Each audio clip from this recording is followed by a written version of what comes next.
Test 1, Section 1.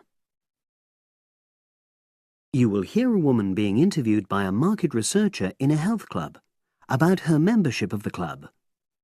First, you have some time to look at questions 1 to 5.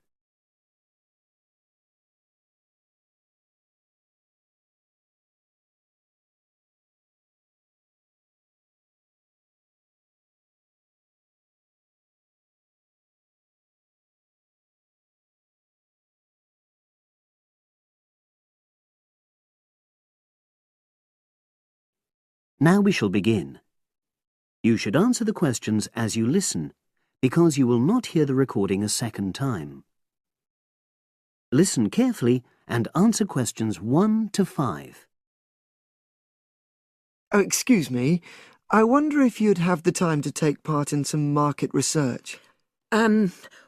What's it about? About this club and your experiences and opinions about being a member.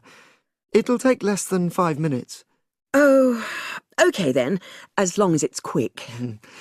Can I start by taking your name? It's Selina Thompson.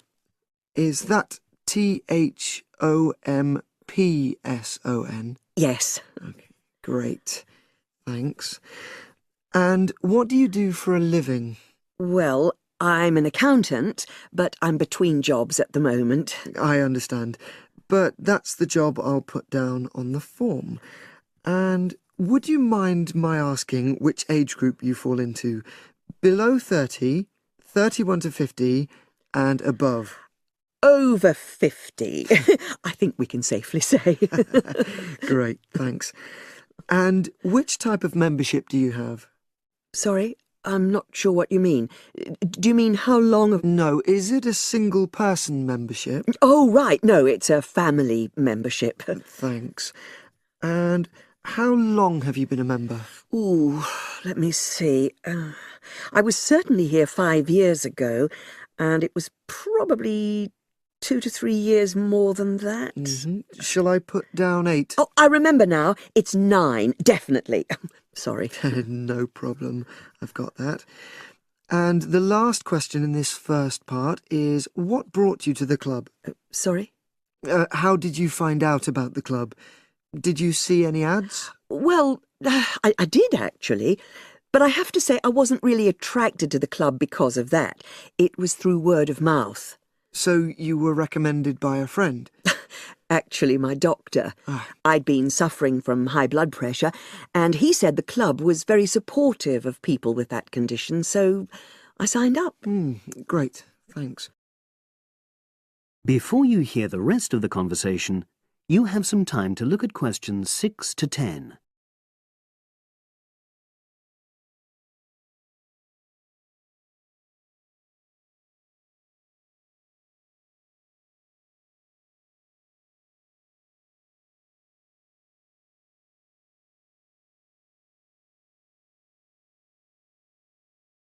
Now listen and answer questions 6 to 10.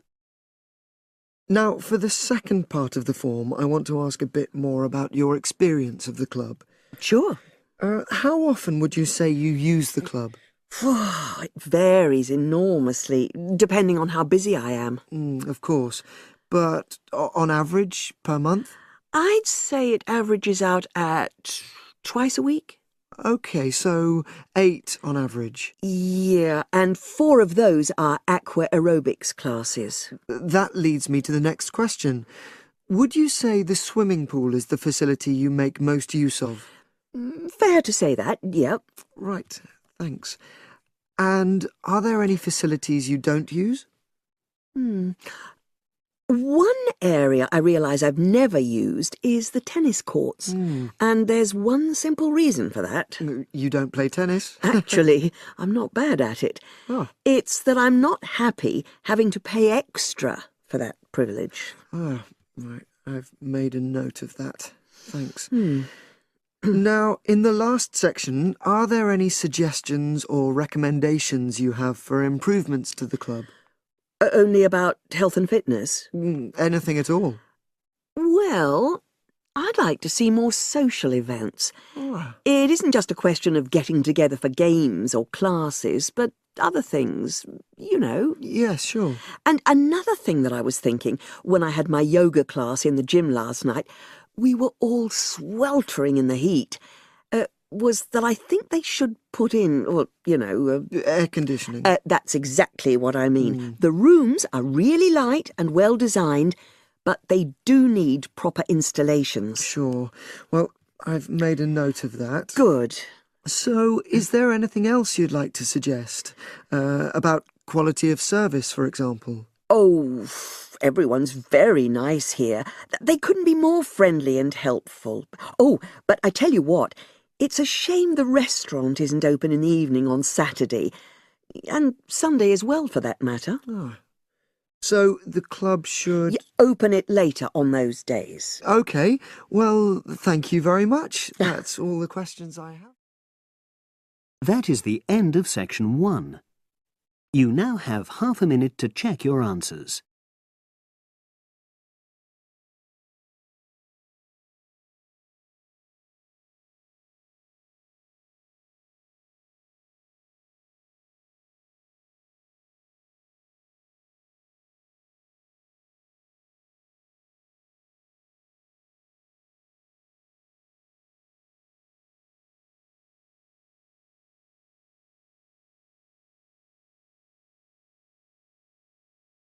Now turn to section 2.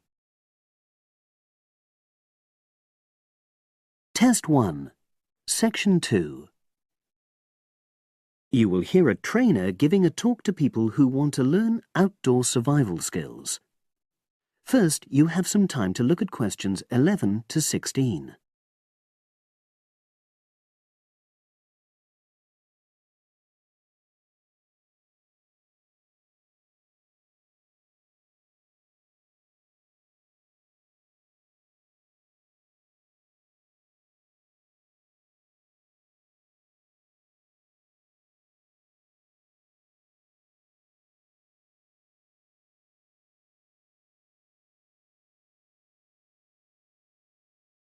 Now listen and answer questions 11 to 16.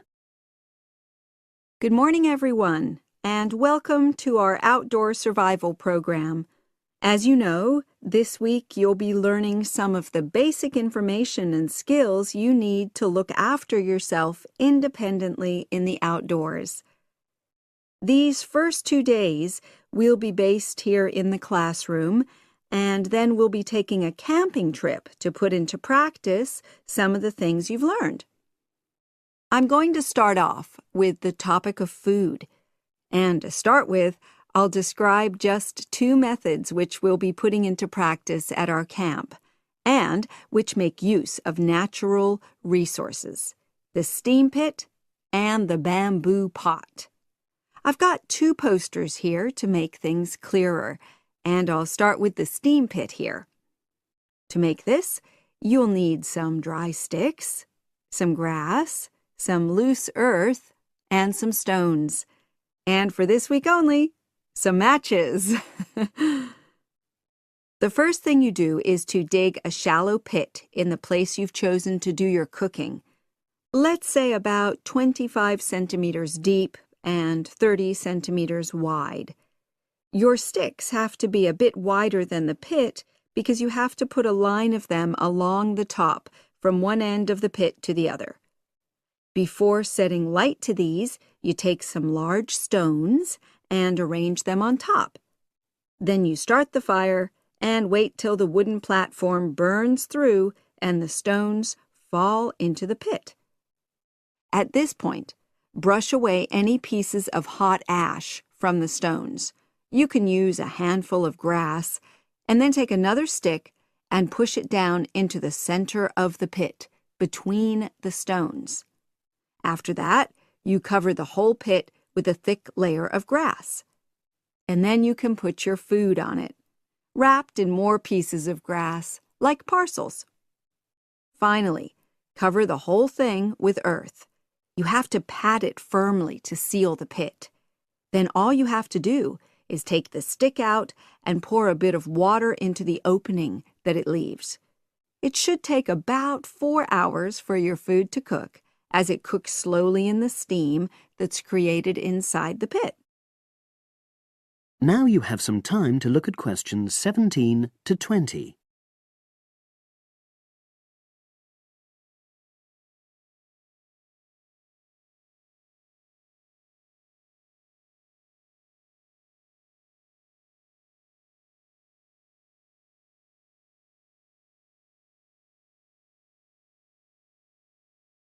Now listen and answer questions 17 to 20. So, simple but effective. The other method you're going to practice this week is the bamboo oven. Now, the steam pit is ideal in certain conditions because the heat is below ground level. For example, if there's a strong wind and you're afraid a fire might spread. But when it's safe to have an open fire, you can use the bamboo oven method. You get a length of bamboo, which, as you probably know, is hollow and consists of a number of individual sections with a wall in between. You use a sharp stick to make a hole in each of the dividing walls apart from the end one. Then you lean the bamboo over a fire with the top propped up by a forked stick and the bottom sitting on the ground. You pour enough water in the top to fill the bottom section and then light a fire underneath that section to heat the water. Then you put your food inside the top section and the steam coming up the bamboo through the holes you made cooks it. I'm going to move on now to food itself and talk about some of the wild plants you might cook. I'm going to begin with fungi. That's mushrooms and toadstools. I'm sure you'll be aware that some of these are edible and they're delicious, but some of them are highly poisonous. Now, whether they're poisonous or not, all fungi that you find in the wild should be cooked before eating, because that helps to destroy any compounds in them that might be mildly toxic. But be aware that any amount of cooking won't make poisonous varieties any safer to eat. Unless you can definitely identify a fungus, you should never eat it. It's not worth the risk. And you need to be really sure, because some fungi that are poisonous are very similar in appearance to certain edible varieties. They can easily be mistaken for each other. So, having said all that, fungi are delicious when they're freshly picked, and although they are only moderately nutritious, they do contain minerals which the body needs. I'll move on now to leafy plants, which are generally... That is the end of section 2. You now have half a minute to check your answers.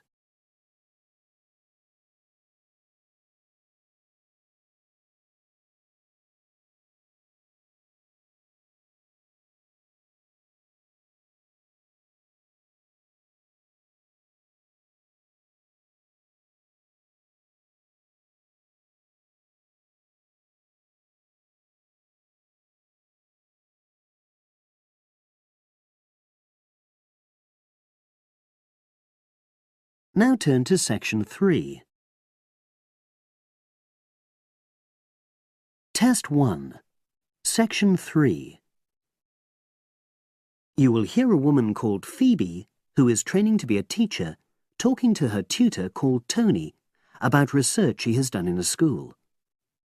First, you have some time to look at questions 21 to 25.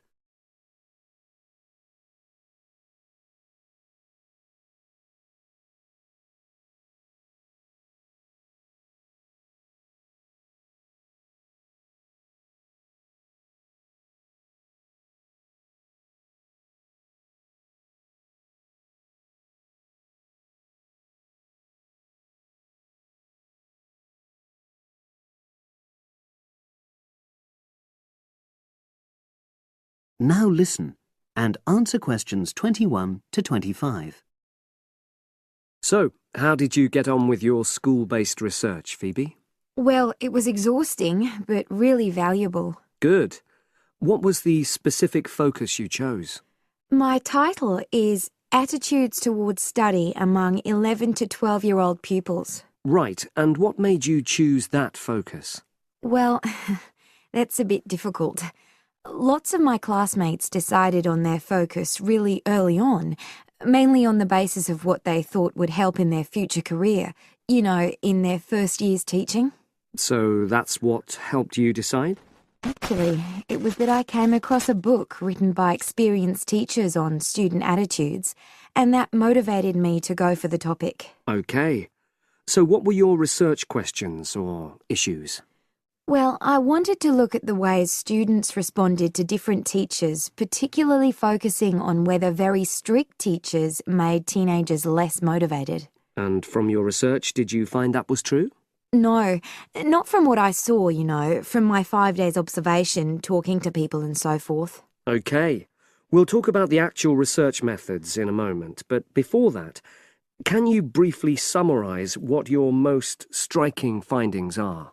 Well, what really amazed me was the significant gender differences.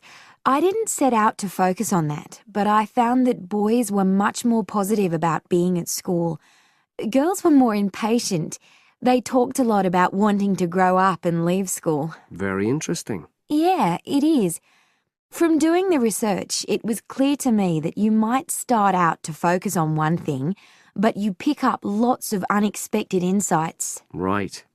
Did you get any insights into teaching? Yes, certainly.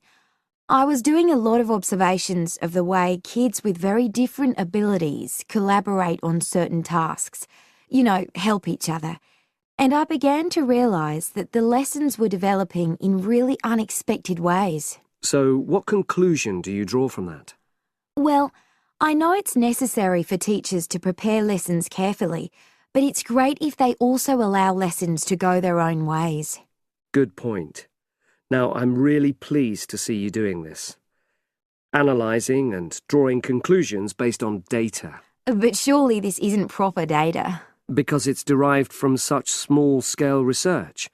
Well, as long as you don't make grand claims for your findings, this data is entirely valid. I like the way you're already stepping back from the experience and thinking about what you've learned about research.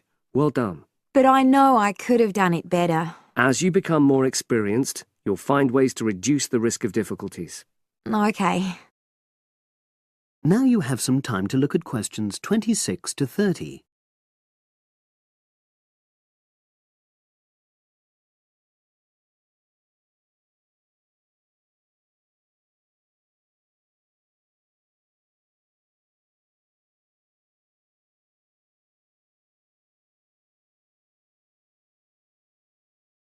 Now listen and answer questions 26 to 30. So, let's look in more detail at how you gathered your data. Let's start with lesson observation. Well, it generally went quite smoothly. I chose my focus and designed my checklist. Then teachers allowed me into their classes without any problems, which surprised me. It was afterwards that the grueling work started. Yeah, it's very time-consuming, isn't it? Making sense of analysing your observation notes. Absolutely. Much more so than interview data, for example. That was relatively easy to process, though I wanted to make sure I used a high-quality recorder to make transcription easier. And I had to wait until one became available. Right. And did you interview some kids as well? In the end, yes. I talked to 10, and they were great. I'd imagined I'd be bored listening to them, but... So it was easy to concentrate? Sure.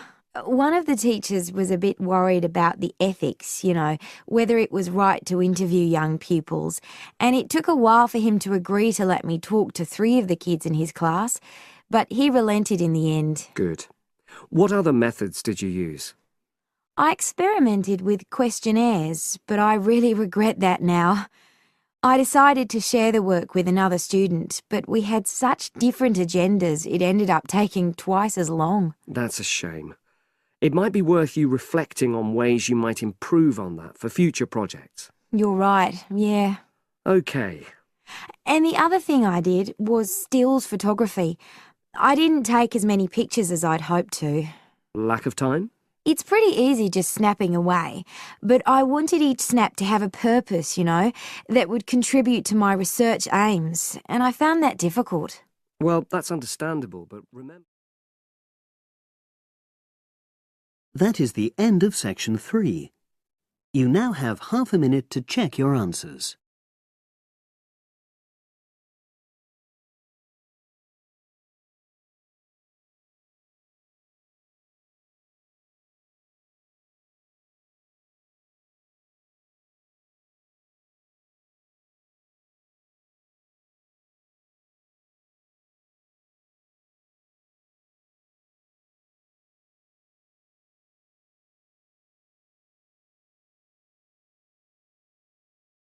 Now turn to section 4.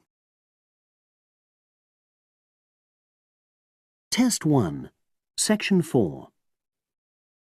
You will hear an environmental studies student giving a presentation about his project on saving an endangered species of plant. Now you have some time to look at questions 31 to 40.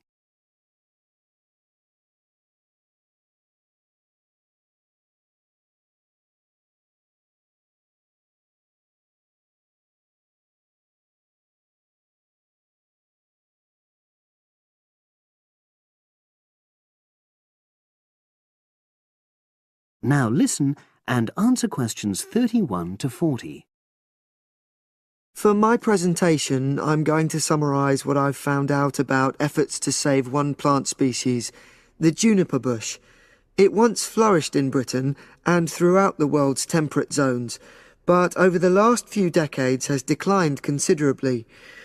Before I go on to explain the steps being taken to save it in England, let me start by looking at some background information and why the juniper has been so important in cultural as well as ecological terms, historically and in the present day. Firstly, I want to emphasise the fact that juniper is a very ancient plant. It has been discovered that it was actually amongst the first species of plants to establish itself in Britain in the period following the most recent Ice Age. And, as I say, it has a much valued place in British culture. It was used widely as a fuel during the Middle Ages because when burnt, the smoke given off is all but invisible, and so any illicit activities involving fire could go on without being detected. For example, cooking game hunted illegally. It also has valuable medicinal properties. Particularly during large epidemics, oils were extracted from the juniper wood and sprayed in the air to try to prevent the spread of infection in hospital wards. And these days, perhaps its most well-known use is in cuisine, cooking, where its berries are a much valued ingredient, used to flavour a variety of meat dishes and also drinks.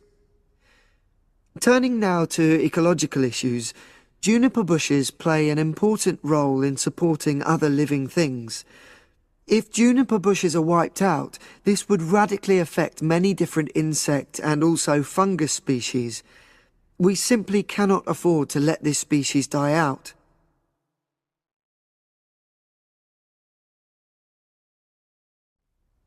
So, why is the juniper plant declining at such a rapid rate? Well, a survey conducted in the north and west of Britain in 2004-5 showed that a major problem is the fact that in present-day populations, ratios between the sexes are unbalanced, and without a proper mix of male and female, bushes don't get pollinated. Also, the survey found that in a lot of these populations, the plants are the same age, so this means that bushes grow old and start to die at similar times, leading to swift extinction of whole populations. Now, the charity Plant Life is trying to do something to halt the decline in juniper species. It's currently trying out 2 new major salvage techniques, this time focusing on lowland regions of England. The first thing it's trying is to provide shelters for the seedlings in areas where juniper populations are fairly well established. These, of course, are designed to help protect the plants at their most vulnerable stage. A further measure is that in areas where colonies have all but died out, numbers are being bolstered by the planting of cuttings which have been taken from healthy bushes elsewhere. Now, I hope I've given a clear picture of the problems facing this culturally and ecologically valuable plant, and of the measures being taken by plant life to tackle them. If anyone has any questions, I'd be happy. That is the end of section 4. You now have half a minute to check your answers.